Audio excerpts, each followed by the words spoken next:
لا إله إلا الله وحده لا شريك له ونشهد أن سيدنا محمدا عبده ورسوله بلغ الرسالة وأدى الأمانة ونصح الأمة وصلى الله وسلم وبارك عليه وعلى آله وأصحابه الطيبين الطاهرين الغر الميامين ومن تبعهم بإحسان إلى يوم الدين. أما بعد، আলহামদুলিল্লাহ,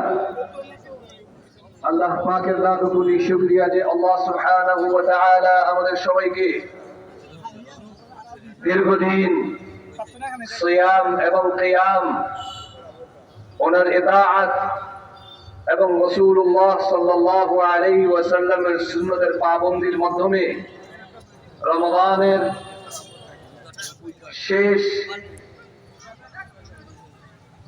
এরপর খুশির দিন, রমজানের সুসংবাদ পাওয়ার দিন, রমজানের হাদিয়া গিফট পাওয়ার দিন, ঈদের দিন সালাতুল ফজর আদায় করার পরে মুসাল্লা তথা ঈদগাহে আসার আল্লাহ তাআলা আমাদের সবাইকে তৌফিক দান করেছেন। এই জন্য সবাই দিল থেকে বলি আলহামদুলিল্লাহ। আল্লাহ সুবহানাহু ওয়া তাআলার শুকরিয়া এই জন্য যে আল্লাহ তাআলা যদি আমাদেরকে তৌফিক না দিতেন তাহলে আমাদের পক্ষে আজকের ঈদের জামাতে আসা সম্ভব হতো না।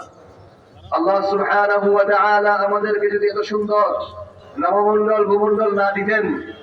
আমাদেরকে যদি সমস্ত মাখলুকাতের মধ্যে সৃষ্টির শ্রেষ্ঠ আশরাফুল মাখলুকাত হিসাবে ভূষিত না করতেন, সৃষ্টি না করতেন, আমাকে যদি চতুষ্পদ জন্তু বা অন্যান্য হায়াওয়ানাত জাবারাতের মধ্যে আল্লাহ তাআলা যদি সৃষ্টি করতেন, তাহলে আজকের বড় কোন